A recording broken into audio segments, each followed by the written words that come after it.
Happy Thursday. So I have a little joke for you. Two recruiters and a business developer walk into a Zoom room, right?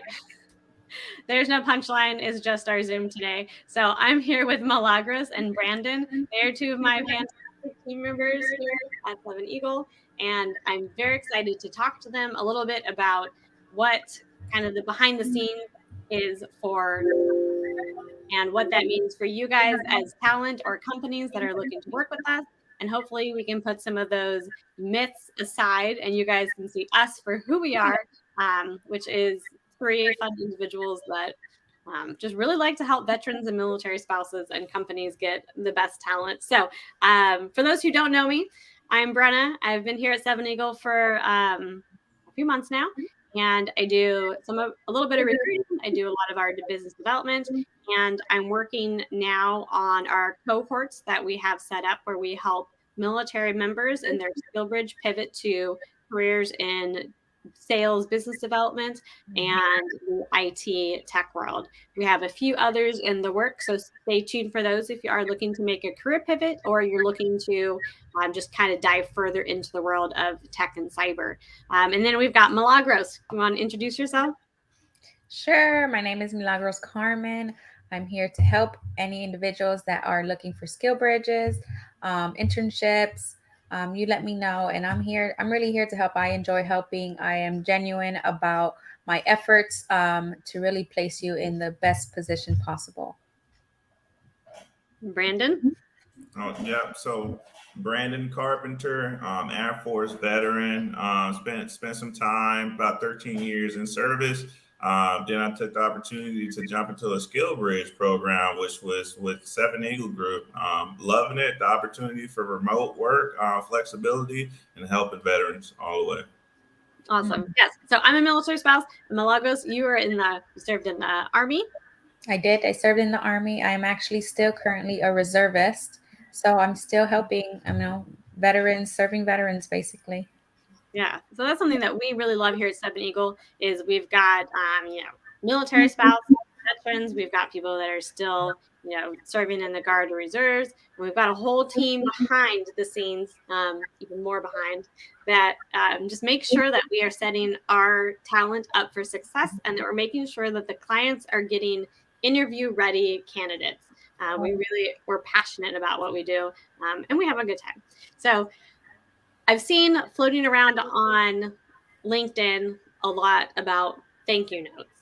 I've gotten a few questions about it, some direct messages asking me personally if I have ever received a thank you note or if I think that talent should be sending thank you notes. So I want to hear, Brandon and Milagros, what you guys think about thank you notes. Is it a thing of the past that you just do when your grandma sends you a birthday card, or is it something that we should do after, having an interview? Do you want to go first, Brandon? Yeah. So for a question specifically, just being transparent. So are we saying thank you notes to a company or thank you? If I interview with you, if you want to place me and I'm interviewing with you for one of your engineering positions that you have available, should I, as the talent, send you, the recruiter, a thank you note? I think it's appreciated, right?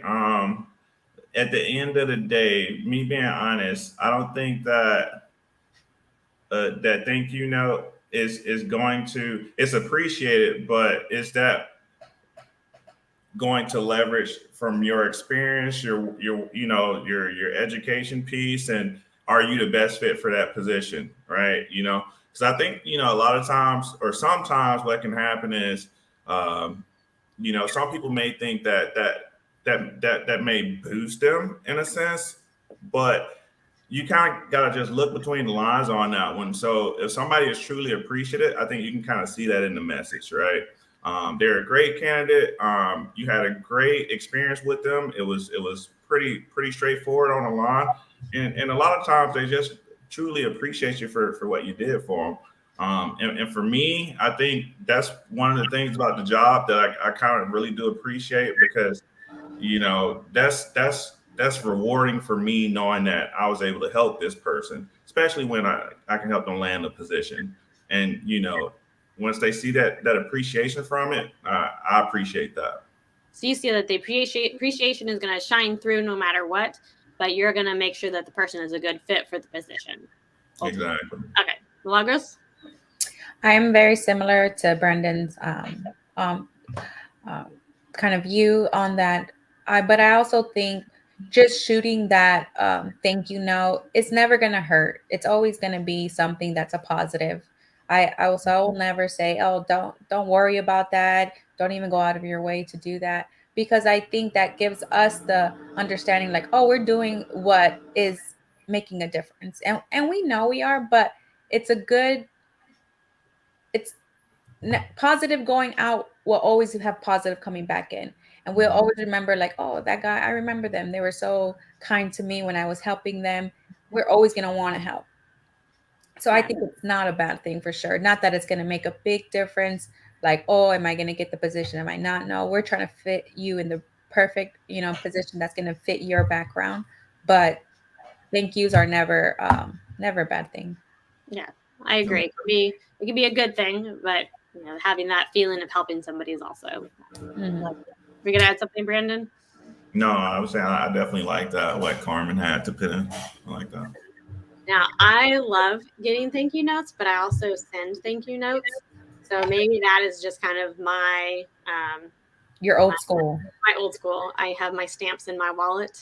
So I send a few cards out today, but I appreciate when somebody uses a thank you note, whether it's email or text or a handwritten note, to point out some of the maybe some skills that we glossed over in the interview, to reiterate something, to answer a question, to finish explaining something that went unexplained in the interview, or to maybe build something up that maybe they want to discuss in the second interview. So I kind of see it as you've got the interview, and then the thank you note is interview 1.2. You just are extending that interview out a little bit longer and answering some questions or reiterating some positives. Yeah, it definitely could be used as a tool to kind of stretch that relationship a bit.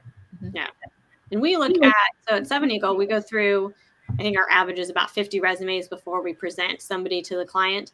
So if we've talked to you and we've spent that time with you, like, we make sure to take our notes and really get to know the person to make sure it is a good fit. Like you said, Milagros, we're not just going to shove somebody into something. We want to make sure that that's a good fit. Yeah, the best fit for you, for sure.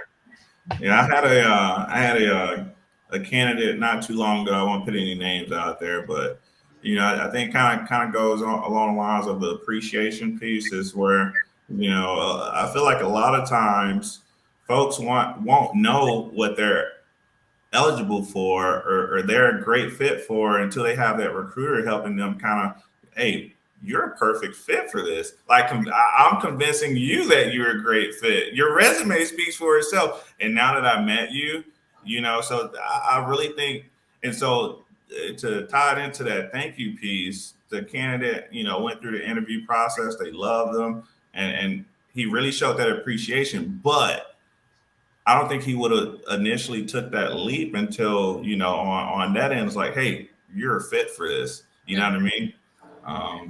Yeah. So yeah, I really appreciated that piece specifically.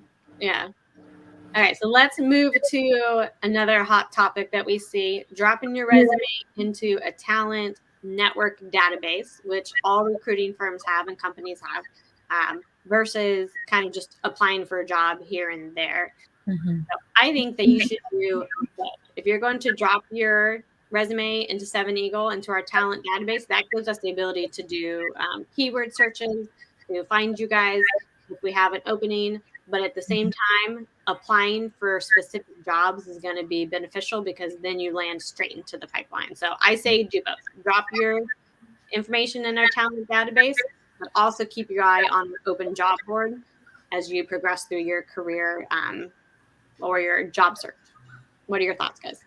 At the very least, drop them in networks, like in their recruiters database, because that is giving you more of a widespread of opportunity, rather than just applying for one specific job at a time. And that takes a lot of time and energy. So at the very least, drop them in those recruiters databases where the network is much more wider. Yeah. I totally agree with that point, what Carmen said, and like for specifically our database, the difference between just dropping into the job, that specific job, you're adding your resume in there, right?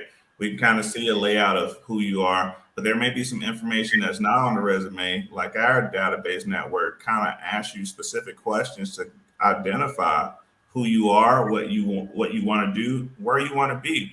Just because your resume says you're located in, Texas somewhere doesn't mean that you're looking for a job. You may be getting ready to move somewhere, but we kind of identify where you want to be in that network. So for sure, hit those networks up because it's going to ask you more detailed questions than just that resume is going to show. Excellent point, Brandon. Yeah, and make sure when you dropped your resume in the database that you drop your whole CV, your master resume, because that's going to give us everything. So we might have a client that wants somebody to run their, let's just say their engineering. I know, Carmen, you've got an engineering position open, but then they might have some other skills that they want you to have had in the past. But if you focus on just your engineering background in that one page civilian resume, but you've got some really stellar skills that we think might be a good culture fit, like that's what we want to see on your whole CV, your whole master resume in our database, and your targeted resume for each individual position. Yeah. And I think that's the big thing. And I mean, I'm not sure, but a lot of our engineers and stuff, it's a hard time to rewrite their resumes, but that's what we're here for. I always send out examples of resumes that you could just basically use the same format if you want and just change up into your own words what that description of experience you had in each of those titles. I think just focusing on that job, I think that's a really hard thing because it takes time. Really, that's it. Like some of us are being lazy out there. We don't like that. You need to put at least 30 minutes, 20 minutes max. Put some time into really focusing that resume to that job. Yeah, absolutely. Do some research, talk to the recruiter. If you're interested in a position, you can drop your resume, ask for some feedback, and then make any necessary corrections. And if we're going to present you to a client, we're also going to work with you to make any necessary corrections to show that you're a culture fit. Very true. So what are some things, Brandon, that you've been asked that you think would be good to clarify for people looking to work with a recruiter? I think the biggest question really is or a good thing for folks to know is recruiters have a direct line to that hiring authority, right? So, not to say, hey, recruiter, can you reach out to that hiring manager for me?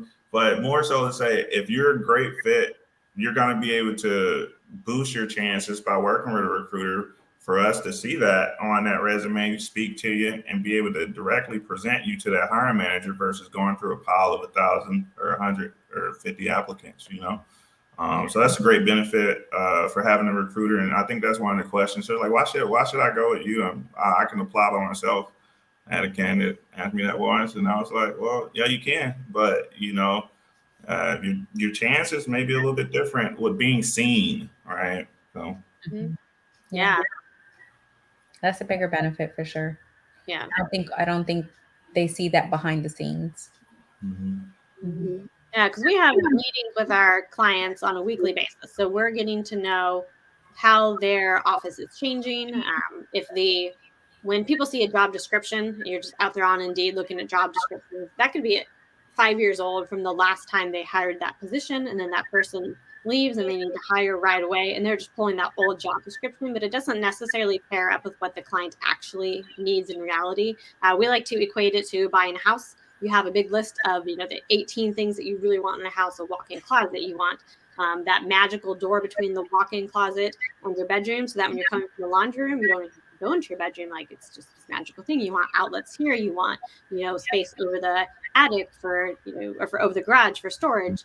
But when it comes down to it, you're going to let some of those things go, and you're going to get the main important things, which are the 4 bedrooms, right? The 3 bathrooms. That's kind of how we work with our clients. We make sure that we get rid of the good to haves and we focus on the absolutely need to have. And then we pepper in those things as we go along, finding the person that's going to fit the specific position as it is today, not as it is HR wrote the job description. So we have the ear, the line, like Brandon said, to the hiring manager. And like Milagros said, we have that connection. So working with us is going to get you that email address. That's hr@company.com, right? And we're going to get you straight to the line of the person who's actively interviewing. And we're going to prepare you to be properly presented. Make sure it's a good fit, because we don't want to put anyone in a job that isn't a good fit. And that's also kind of what we do, right? I know I've had to talk to people before and say, like, you are an excellent candidate, but for this company, I don't think it's going to be a good culture fit. Mm-hmm. Yeah. Sure. That's really good. Yeah. So what other I will follow up. A lot of people ask me when to follow up with a recruiter. What advice do you have for people in the follow-up process? What you got, Carmen?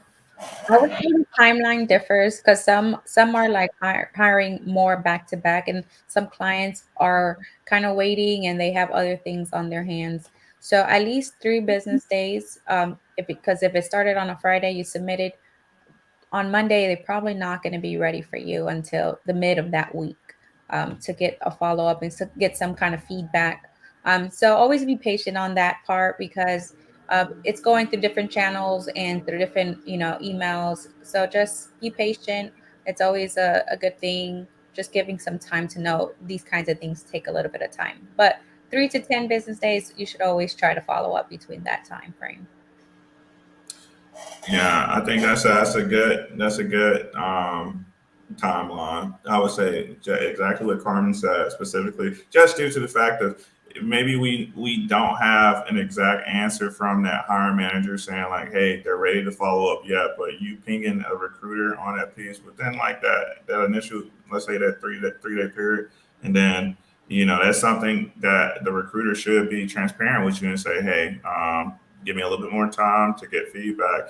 But I think that's a great question to ask too when you're initially screening with a recruiter. Hey, what is their pipeline like? Right. And then they can kind of answer that question for you so that you're aware of that ahead of time. Mm-hmm. Great advice. And remember that recruiters have, we're not always in front of our computer and phone. I do appreciate that a lot of our service members and family members and spouses are in different time zones. And that's why a lot of our team members are in different time zones too. We have gotten, I know, random phone calls at hours that are maybe a little different than we would prefer to get them at. So kind of, you can also ask the recruiter, what time zone do you work in? And that way you know when it's appropriate to call. I think I usually answer my phone, but I know that some people do, respect the time that they have with outside of work hours. I would say if I get a text message first, because I normally don't even answer numbers that are not familiar. If they're from the United States, I'm like, okay, United States, I know you're some type of telemarketer, so I'm not going to answer it. But I'm always good with text messages and then follow up with a phone call. So for me, at least, that's how I kind of communicate with my candidates that are needing feedback. Mm-hmm. That's good advice. So what is the number one question I guess, how do you start off your interviews? What is a question that you ask that you think might be a little bit different than other recruiters, that people maybe should prepare for?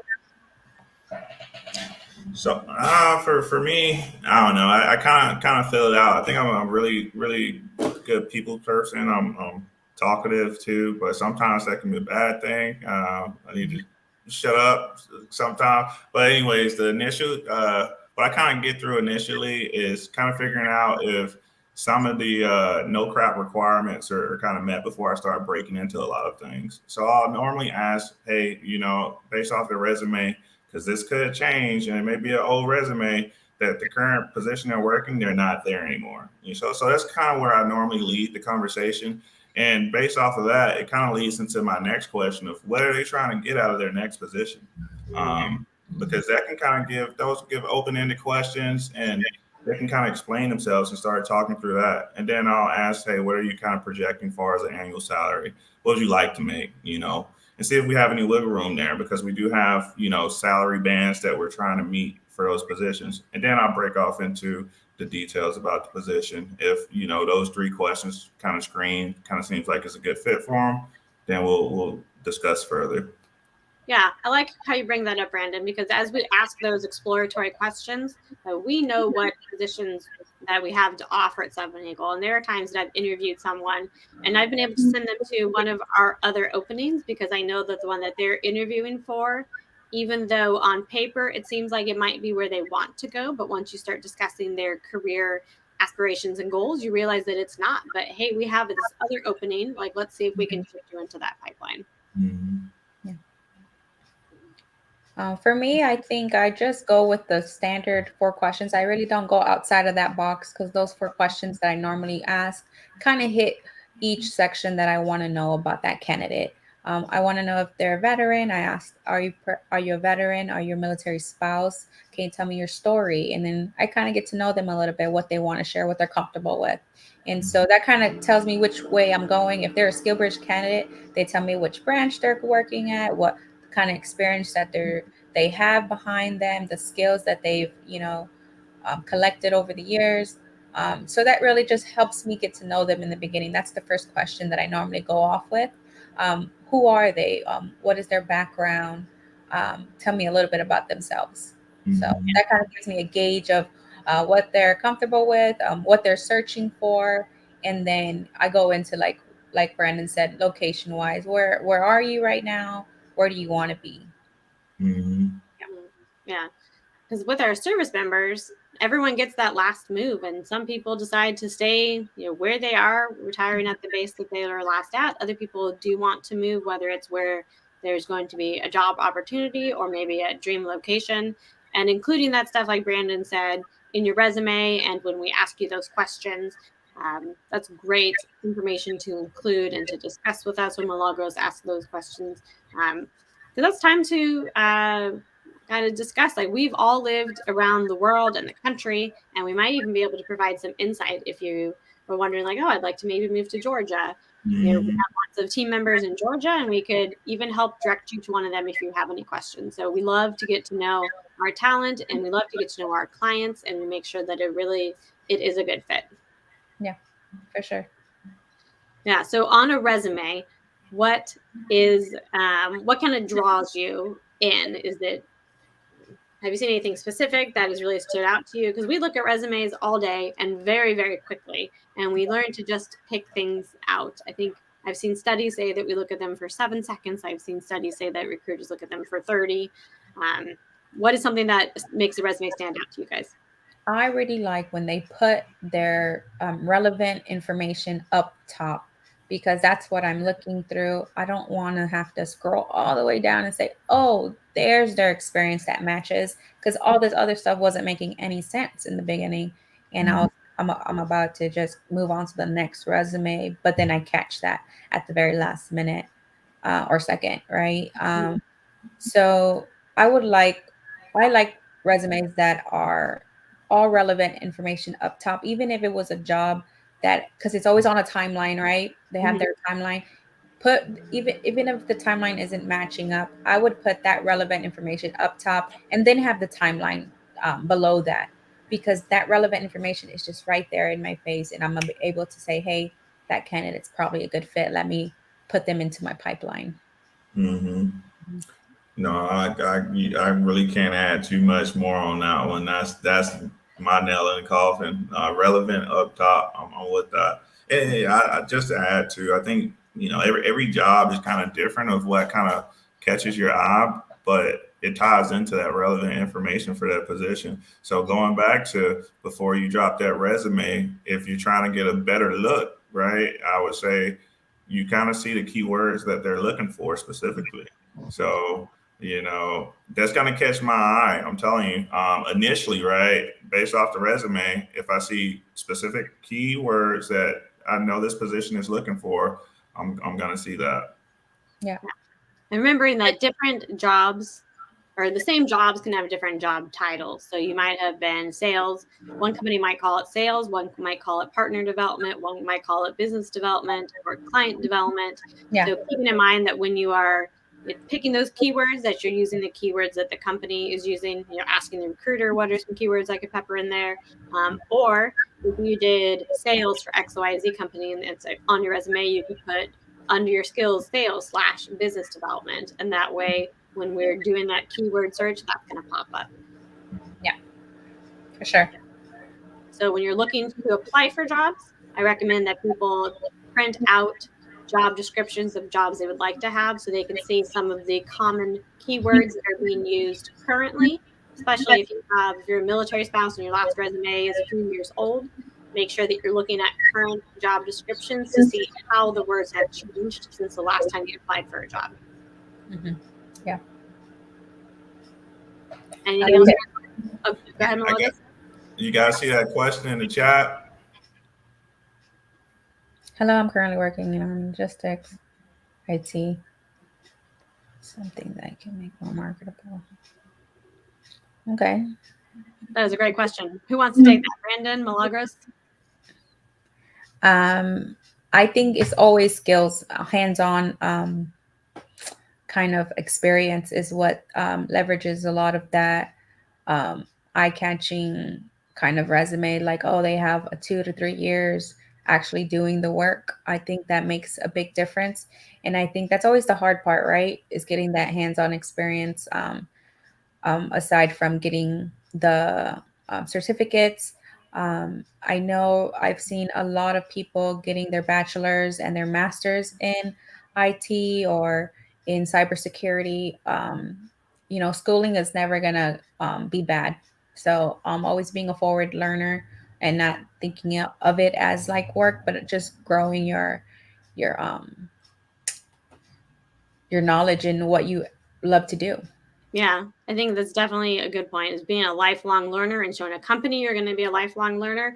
Mhm. I always recommend that somebody picks their favorite nonprofit that is around you locally and talk to them and say, like, hey, I'm looking to transition into IT. I'm currently working on some certifications or trying to seek out what I can do, and find somebody a nonprofit that either has an IT office that you can volunteer at, or just volunteer to do their IT. If you want to learn web development, then volunteer to help out a nonprofit, like building their website or maintaining their website, because you're going to get references, you're going to get networking. The nonprofit network is so strong that you can find a nonprofit that is national, and you could even move volunteering from one branch to the other, and that's going to help you if you're looking for a job in that new area that you're moving to, because you'll already have that support system set up for you. So seek out your local nonprofits. You can do a Google search. You can look at I know the Air Force has the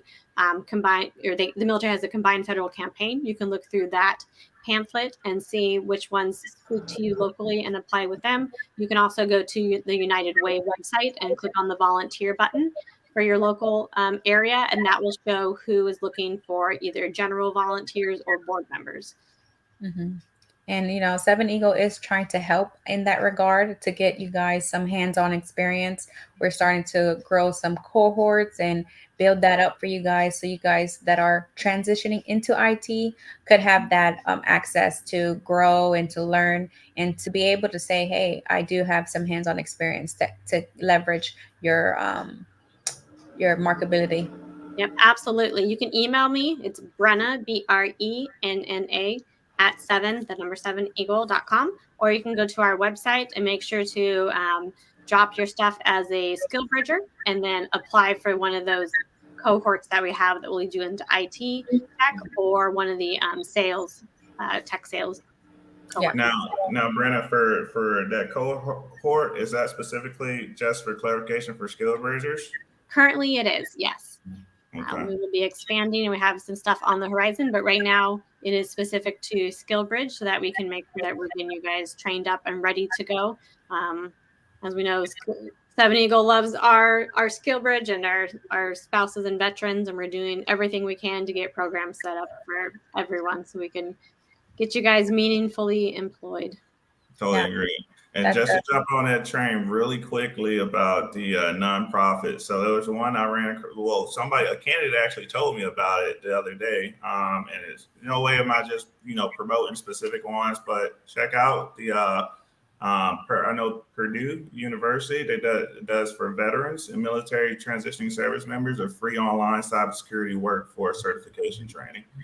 That's that's one out of the many that we kind of talked about that would kind of lead you in that door to get those certifications. And that's something you can add on your resume because you can then leverage that into maybe an entry level position. You may just be aware. It's something we always kind of talk about is be tactful about what you're doing, right? I know you want to make a certain amount of an annual salary. We have that goal that we're trying to project to, but to leverage that experience, you may have to take that lower salary position, work it for some time so that you gain that experience along with your certifications to get that higher paying position. So be tactful about what you're focusing on. Yes. What is a common path through Seven Eagle for someone who has IT and cyber, or with no IT or cyber experience? Sorry. Okay, Christopher. So the common path through Seven Eagle, we do have some clients that absolutely love that drive and motivation that a military member has, and they say, hey, send me a skill bridger that needs that experience, and I will get them trained up and ready to go. That is fantastic, and we love that. For those that don't have that ability, we have those two cohorts. So the one that trains you in the IT and the one that trains you in the sales. And I know a lot of times people shy away from sales. Like we're not teaching you to go out and sell someone a car. We're teaching you how to develop those relationships and that communication and to have that focus to stay motivated on a goal. So a lot of people that have a background in maybe project management, or they already have some higher level IT certs and they're looking for something to really round themselves out and make themselves stick out from other people with IT certs and security certs. Or people who maybe have like an HR background or looking for something to help them be more full spectrum. Like that sales cohort is going to be absolutely fantastic because it gives you an excellent foundation. But for the path that you would like, Christopher, please do send me an email and I'll get you the information for the cyber cohorts that happen every 2 months. So that would be the first thing that they would need to do is to get that hands-on experience. And always education, cybersecurity certs are always a plus. If you can't do your bachelor's right now, it's maybe that seems like, oh, it's just too much time invested. Go for your certifications. Get as many as you can. They're very short and they give you a lot of information. Yeah. And everyone in the military should have their LinkedIn premium, right? If you're separating, you can get that 1 year for free. And there are lots of courses you can do in the LinkedIn Learning. And those badges, you can put them on your LinkedIn. So take advantage of that. There's lots of free resources. And then I did want to throw out a nonprofit if anybody's interested. There's the Military Kids in Tech. That is a new org that just kind of came online. So you could look and see if there's anything you can do to volunteer with them.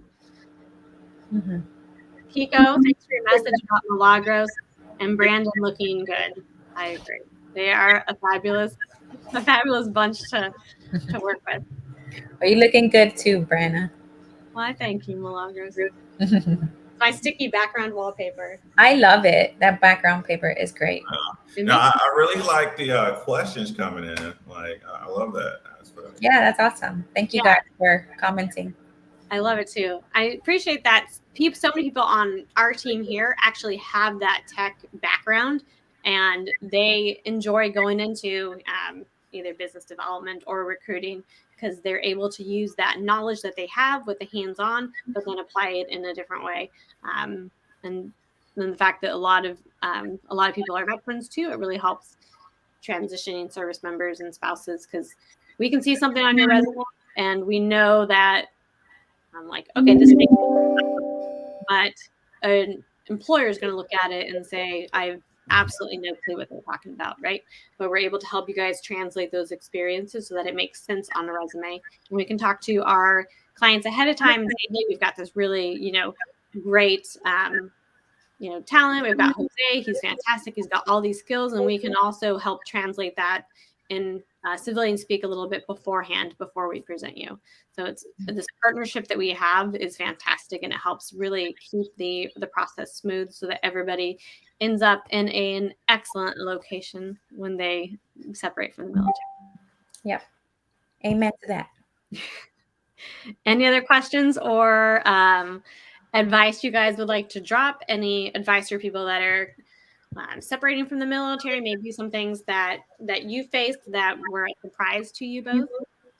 I would say just being proactive.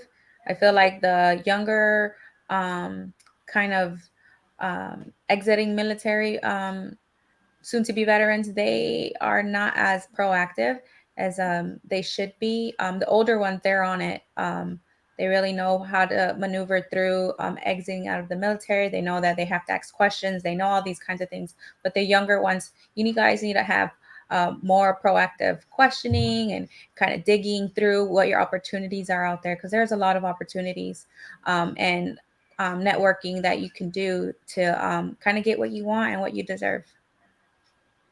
Totally agree with that. I think leverage, grow your network on LinkedIn. I didn't realize how great of a tool it was until I had the opportunity to go to one of those. It was like, I think vets to industry put it on. Brenna, you kind of led me there to that one. Yeah, Nancy was awesome. Yeah, over 300 something folks in there, right? From hiring managers to recruiters to transition service members to veterans already out of service to just some of everybody, right? With one similar goal to help each other, right? And that for me is like what I was in the military for, because help each other, right? You know what I mean? But that's your network, right? So leverage that network to help you for your future. Yeah. Yep, great advice. I think for the military spouses out there, choose what is going to fill you up. If you want to be a military spouse that stays home and volunteers, like that is fantastic. If you want to be a military spouse that has a full-time job and your career leads the way and dictates your life, your family, like that is fantastic. I think so often military spouses get put into this box where we just follow our active duty member around and just kind of wander aimlessly. And the skill sets that we are able to bring to an employer or a nonprofit organization or our family or whatever route we choose at that duty station, like we need to own that and make sure that we're documenting our accomplishments. So often those go unnoticed until we're scrambling to put them down in some sort of resume. And then we feel like we haven't done anything, when in reality, we've moved halfway across the world with 2 pets and multiple children, or we've helped ship a car across seas, or we've taken care of somebody who's had an emergency and we've pretty much, project managed their life for a couple months.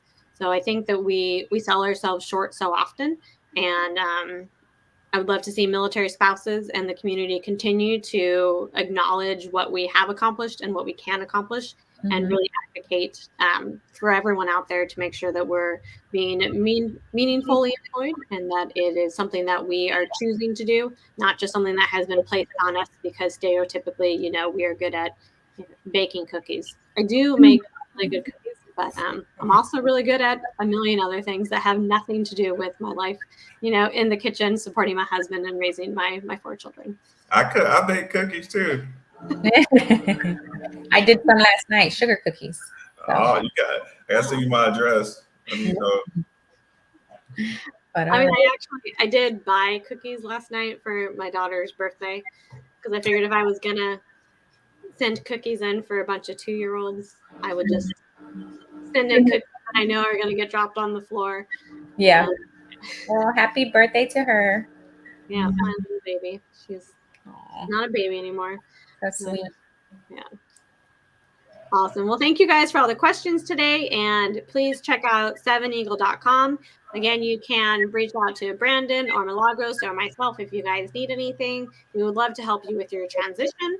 And if you are looking for a direct hire placement after the military service, we can most definitely help place you with those as well. If your company looking to hire military talent and military spouse talent. We have the absolute best in the world. You'll definitely see what the old proverb of if you want to plant a tree, you should have done it 20 years ago, but today is a good day as well.